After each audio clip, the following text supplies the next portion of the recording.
কি খবর content creator ভাইরা, আপনাদের ইনকাম থেকে নাকি 7.5% করে কেটে নেওয়া হচ্ছে। আহারে, চোখের পানিতে বোকটা বাইসা যা।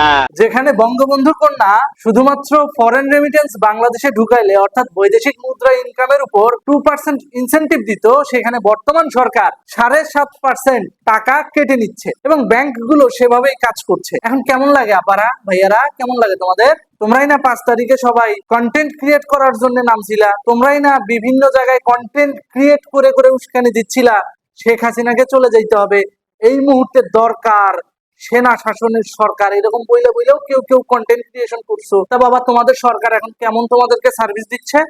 ভাল লাগছে না? সুন্দর হয়েছে না? বলো কোথায় থটস অফ শামস, কোথায় ফুপ্পি? ফুপ্পি তোমার 7.5% কেটে নিয়েছে তো।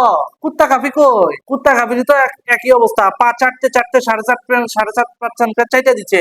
এরপরেও যদি এই সমস্ত কন্টেন্ট ক্রিয়েটারদের হুঁশ না হয়, তাহলে বলবো এরা এখনো আফিম খায় ওই জুলাই চেতনাতে পড়ে আছে, যেখানে বাংলাদেশে ফরেন রেমিটেন্সের 20% সাপোর্ট দেয় ফ্রিল্যান্সাররা, যেখানে ফরেন রেমিটেন্সের 15% সাপোর্ট দেয় কন্টেন্ট ক্রিয়েটাররা। বাকি যে 65% সাপোর্ট, এর ভিতর অর্ধেক দেয় হচ্ছে এক্সপোর্টাররা অর্থাৎ গার্মেন্ট শিল্প, আর বাকি অর্ধেক দেয় প্রবাসীরা। তাহলে অবশ্যই ফরেন রেমিটেন্সের ক্ষেত্রে শতভাগ ইনসেনটিভ কার্যকর করা উচিত। 2% মিনিমাম সেই ইনসেনটিভ ব্যবস্থা রেখেছিল শেখ হাসিনা সরকার, কিন্তু বর্তমান সরকার কি করলো? বর্তমান সরকার 7.5% রেমিটেন্স কেটে নিচ্ছে শুধুমাত্র কন্টেন্ট ক্রিয়েটার সহ প্রবাসীদের কাছ থেকে। যেখানে প্রবাসীদেরকে, কন্টেন্ট ক্রিয়েটারদেরকে রাজার হালে রাখার কথা, তাদেরকে আরো বেশি বেশি ইনসেনটিভ দিয়ে আয়ে উৎসাহ দেওয়ার কথা, সেই জায়গায় তাদের কাছ থেকে টাকা কেটে নিচ্ছে এই সমস্ত সাম্প্রদায়িক সাম্রাজ্যবাদী গোষ্ঠীর সরকার। এখনো কি তোমরা বলবা যে তোমরা সুখী আছো, তোমরা ভালো আছো? কন্টেন্ট ক্রিয়েটারদের তো লজ্জা হওয়া উচিত। চলেন 5 তারিখে এক কন্টেন্ট ক্রিয়েটারের কর্মকাণ্ড দেখে আসি, তিনি কি ভিডিও বানিয়েছিলেন। আন্টি দোয়া করেন আমাদের জন্য, ভালো আছেন? মানিক রে, সোনা রে, আমি যে কি খুশি হচ্ছে মা, আমি কিছু করার পাচ্ছি না বয়সের কারণে মা। আমি চাচ্ছি যে আমাদের দেশটা স্বাধীন হোক, ভালোভাবে হোক।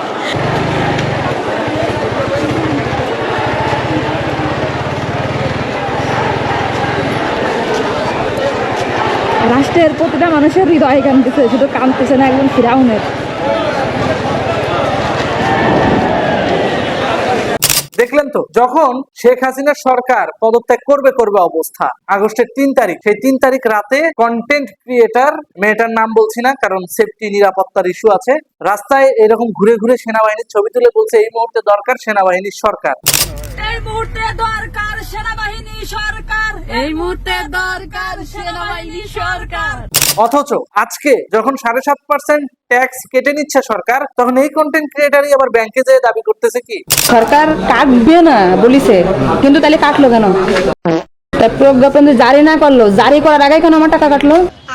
2025-26 ইনকাম ট্যাক্স কিন্তু আমি দিছি, অলরেডি 26 সাল কিন্তু রানিং, অলরেডি আমার ইনকাম ট্যাক্স কিন্তু দেওয়া হয়ে গেছে।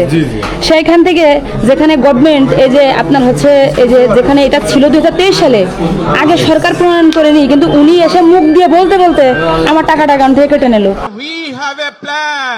দেখলেন তো, এভাবেই কন্টেন্ট ক্রিয়েটারদের পকেট ফাঁকা করা হচ্ছে এবং আমি বলবো এটা কন্টেন্ট ক্রিয়েটারদের কর্মের ফসল। কর্মফল বলে একটা বিষয় আছে না, সেই কর্মফলই এখন তারা ভুগতেছে।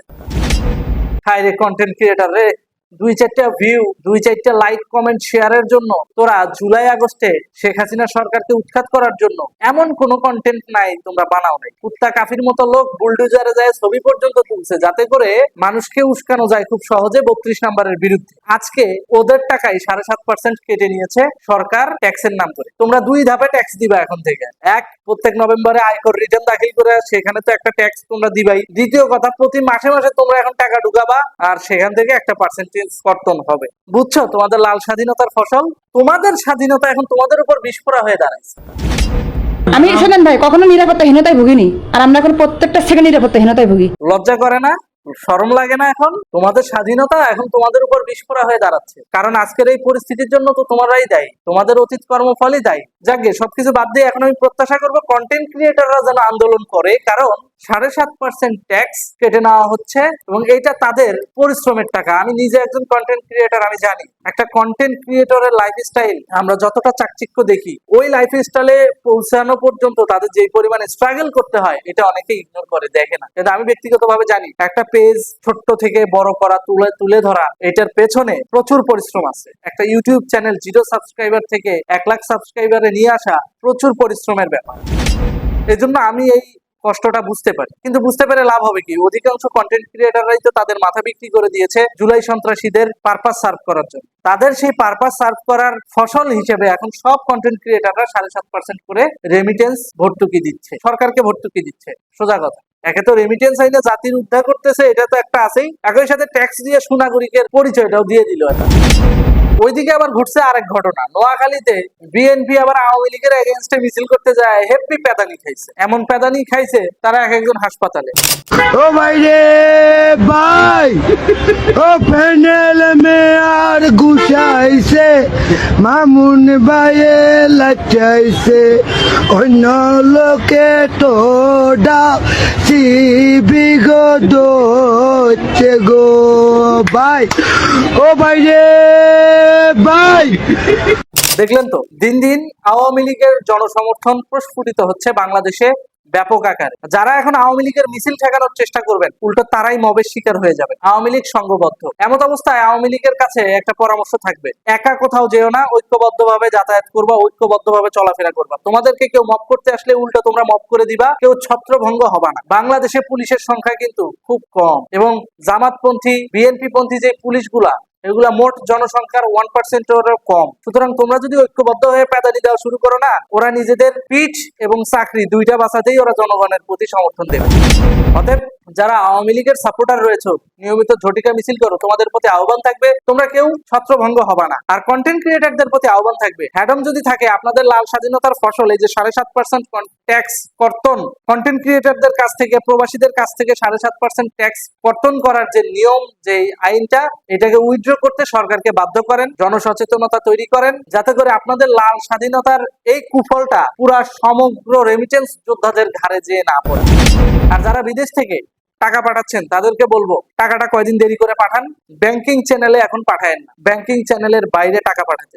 যেখানে রেমিটেন্স যোদ্ধারা বাংলাদেশের অর্থনীতিতে সরাসরি অবদান রাখছে, যেখানে গার্মেন্টস এর এক্সপোর্টাররা বাংলাদেশের অর্থনীতিতে সরাসরি অবদান রাখছে, যেখানে ফ্রিল্যান্সাররা বাংলাদেশের অর্থনীতিতে সরাসরি অবদান রাখছে, সেখানে কিভাবে 7.5% ট্যাক্স সরকার কেটে নিতে পারে?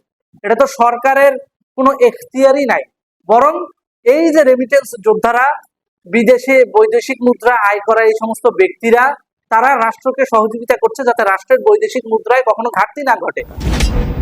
বাংলাদেশের পক্ষে কাজ কইরা, বাংলাদেশের বৈদেশিক মুদ্রায় সাপোর্ট দিয়া যদি তাদের উল্টা 7.5% ট্যাক্সও দেওয়া লাগে, তাহলে প্রবাসীদেরকে কি সুযোগ সুবিধা দিয়েছে সরকার এবং এই ট্যাক্স নিয়ে সরকার কোন কোন কাজে লাগাচ্ছে সেটার হিসাবও সরকারকে দিতে হবে। আজ পর্যন্ত কোনোদিন কোন সরকার কি সেটার হিসাব দিয়েছে?